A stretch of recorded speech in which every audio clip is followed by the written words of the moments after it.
Selamat pagi, selamat berjumpa kembali Bapak Ibu, saudara-saudari, umat beriman yang terkasih di dalam Tuhan kita Yesus Kristus.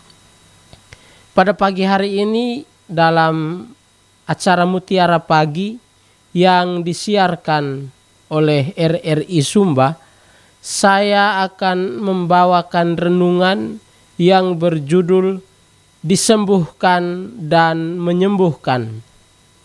Renungan ini didasarkan pada Injil Markus bab 6 ayat 53 sampai dengan 56. Mari kita membuka kegiatan kita pada pagi hari ini dengan berdoa. Dalam nama Bapa dan Putra dan Roh Kudus. Amin. Allah Tritunggal yang Maha Kudus, Bapa, Putra dan Roh Kudus, kembali kami haturkan puji dan syukur kehadirat-Mu. Kami memuji dan memuliakan Engkaulah Allah yang Maha Tinggi, Allah yang Maha Cinta, yang menyelenggarakan kehidupan kami di bumi ini. Kami bersyukur untuk istirahat malam yang aman dan tentram. Engkau telah melindungi kami, menjaga kami, sehingga kami dapat bangun pada pagi hari ini dalam keadaan sehat. Pada kesempatan ini, kami hendak mendengarkan dan merenungkan sabda-Mu. Sudahlah kiranya ya Tuhan, Engkau hadir bersama kami, membuka hati dan pikiran kami, agar mampu meresapi dan melaksanakan sabda-Mu di dalam kehidupan kami. Semua doa ini kami sampaikan kepadamu dengan perantaraan Kristus Tuhan kami. Amin.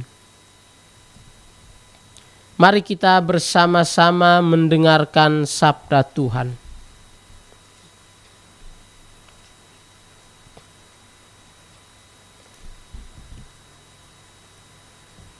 Bacaan diambil dari Injil Markus. Setibanya di seberang, Yesus dan murid-muridnya mendarat di Genesaret dan berlabuh di situ.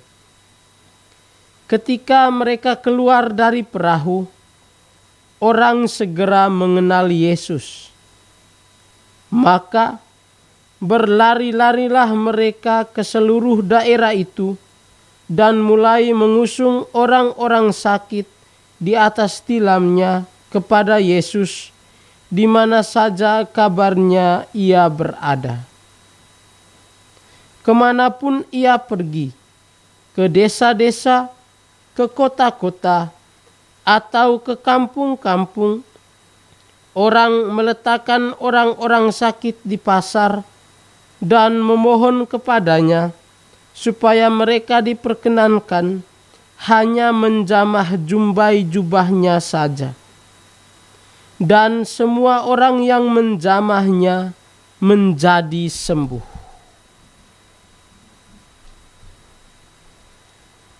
Demikianlah Injil Tuhan. Terpujilah Kristus.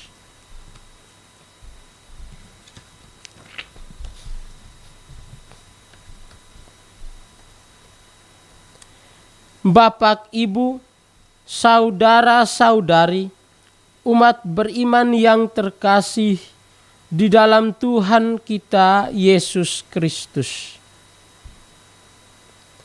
Sakit dan penyakit bukan merupakan hal baru bagi manusia dan makhluk hidup lainnya.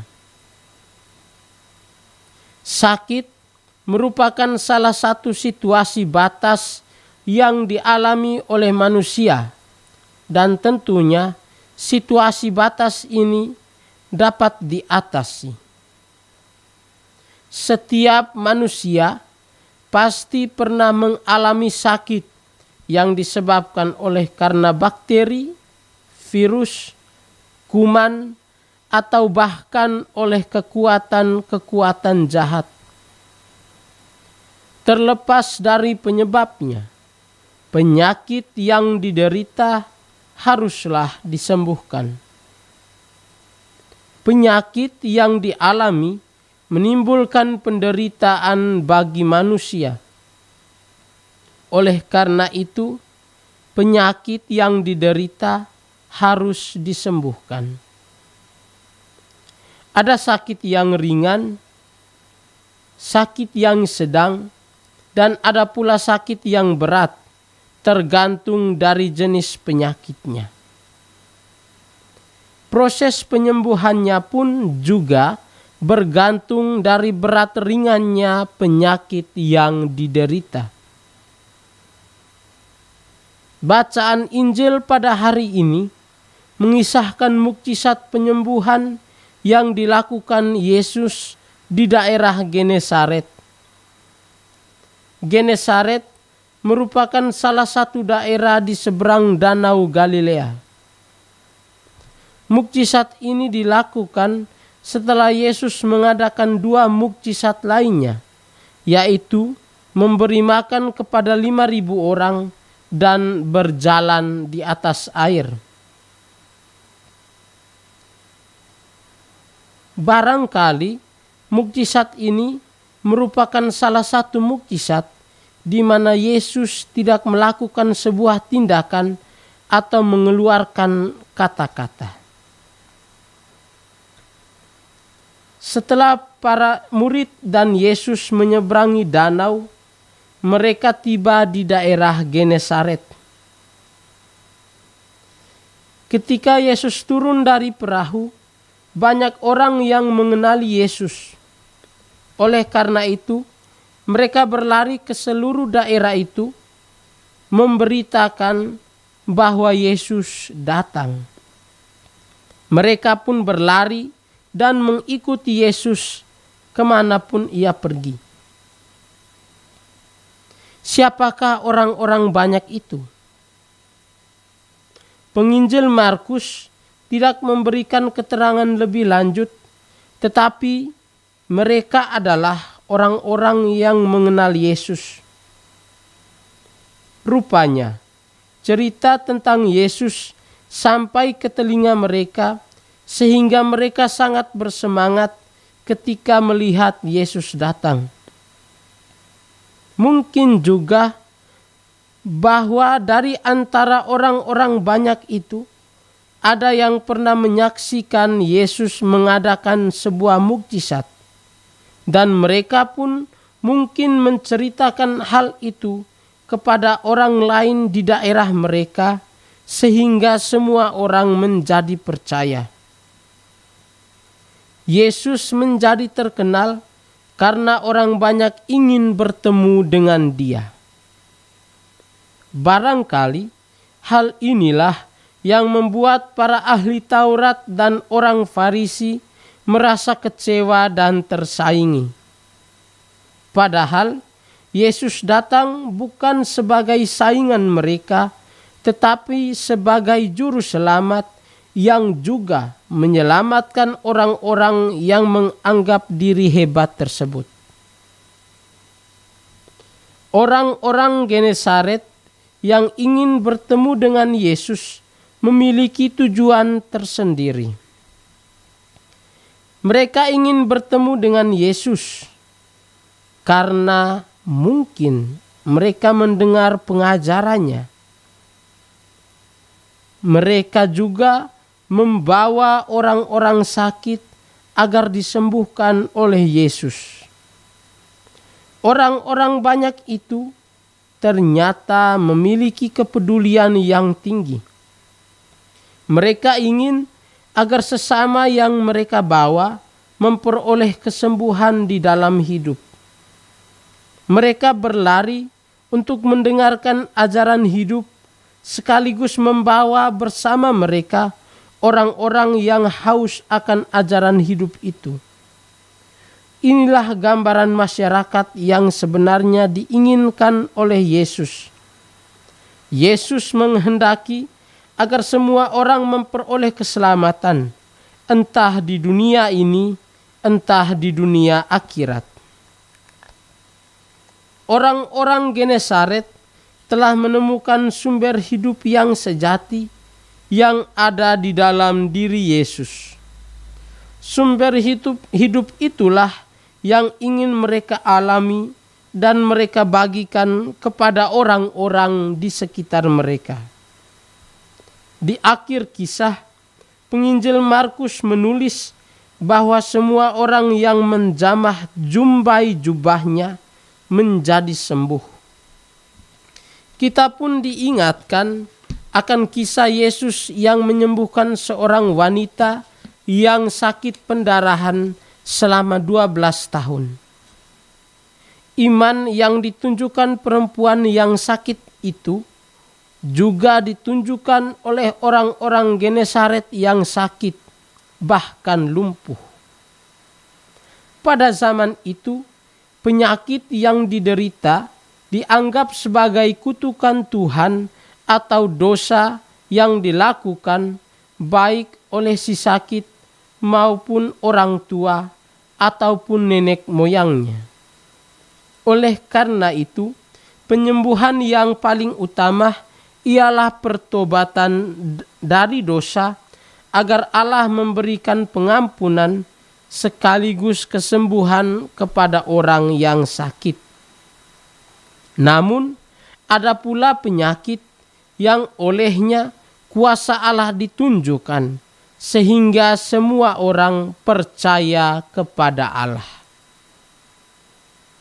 Bapak, Ibu, saudara-saudari, umat beriman yang terkasih di dalam Tuhan Yesus Kristus. Satu pertanyaan refleksi untuk kita. Siapa sebenarnya orang-orang yang ingin bertemu dengan Yesus? Apakah mereka benar-benar orang Genesaret? Orang-orang Genesaret yang berusaha untuk bertemu dengan Yesus sebenarnya menggambarkan kita semua. Mereka yang berlari untuk bertemu dengan Yesus merupakan simbol gereja yang sedang berziarah. Kita semua sedang berjalan menuju sumber kehidupan, yakni Yesus sendiri. Ketika kita berjalan menuju sumber kehidupan untuk bersatu dengannya, kita membawa serta anggota-anggota gereja lainnya yang sedang sakit. Mereka menderita sakit akibat dosa-dosa yang telah mereka lakukan. Dosa yang dibawa oleh manusia pertama menimbulkan penyakit yang menjauhkan kita dari Allah. Perjalanan menuju Yesus merupakan suatu ziarah untuk disembuhkan sekaligus menyembuhkan. Kita disembuhkan dan dimurnikan dari dosa-dosa yang kita lakukan. Setelah kita disembuhkan, kita juga menjadi penyalur rahmat Allah yang menyembuhkan orang-orang di sekitar kita. Kita semua berjalan menuju kesembuhan sejati yang tidak kita dapatkan dari siapapun. Kita juga membawa bersama dengan kita semua orang yang telah meninggal di dalam doa-doa kita untuk disembuhkan dan diselamatkan dari siksa api neraka yang kekal. Inilah rahmat yang kita terima sebagai murid Kristus apabila kita benar-benar percaya kepadanya. Yesus adalah tabib sejati yang menyembuhkan semua penyakit yang kita alami, entah itu sakit jasmani ataupun rohani. Yang harus kita tunjukkan ialah iman yang sungguh besar kepadanya. Apakah kita benar-benar ingin disembuhkan dari penyakit yang kita alami? Atau kita malah datang kepada sumber penyakit itu untuk mengabdi kepadanya? Banyak orang yang malah datang kepada sumber penyakit dan berkubang di dalamnya. Dosa memberikan kenikmatan yang mengikat. Kenikmatan dosa membuat kita sulit untuk keluar daripadanya. Misalnya, kenikmatan untuk merasakan tidur yang lama akan membuat kita menjadi malas untuk melakukan kegiatan lain, bahkan malas untuk ke gereja. Kenikmatan bergadang setiap malam membuat kita menjadi malas untuk bangun pagi, sehingga kita terlambat ke sekolah atau ke kantor. Bahkan ada orang yang datang dan menimba kekuatan dari sumber penyakit. Mereka mencari kekuatan-kekuatan lain sebagai jaminan hidup mereka. Mereka berlindung pada kekuatan-kekuatan lain itu dan bahkan bangga telah memilikinya. Karena itu, ada dua pintu yang ditawarkan kepada kita, yaitu pintu yang lebar dan pintu yang sempit. Banyak orang lebih memilih pintu yang lebar karena lebar pintunya dan jalannya pun luas. Namun, jalan itu menuju kepada kebinasaan. Pintu yang lebar dan jalan yang luas menggambarkan kenikmatan dosa yang ditawarkan kepada manusia. Sedangkan pintu yang sempit dan jalan yang sempit merupakan doa, mati raga, dan kebaikan yang dianggap sebagai kesusahan duniawi. Banyak orang menghindari doa, mati raga, dan kebaikan karena dianggap tidak membawa keuntungan. Melalui bacaan Injil yang kita dengar pada hari ini, Yesus mengajak kita untuk datang kepadanya. Yesus adalah tabib yang mampu menyembuhkan segala penyakit. Kita datang kepada Yesus untuk disembuhkan. Setelah disembuhkan, kita pergi membawa rahmat kesembuhan dari Tuhan kepada orang lain agar mereka pun disembuhkan.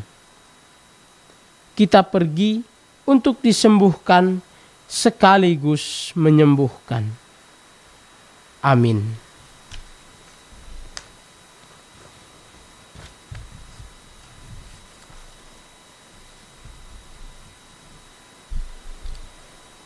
Marilah kita berdoa. Ya Allah, Bapa yang Maha Murah dan Maha Kasih, Engkau telah mengutus Putra-Mu untuk menyembuhkan kami dari dosa-dosa yang telah kami lakukan. Bantulah kami agar dengan keberanian kami datang kepadamu, meminta untuk disembuhkan, sekaligus membawa rahmat yang menyembuhkan bagi orang-orang di sekitar kami. Jadikanlah kami pembawa kesembuhan bagi sesama kami. Demi Kristus Tuhan dan pengantara kami. Amin. Dalam nama Bapa dan Putra dan Roh Kudus. Amin.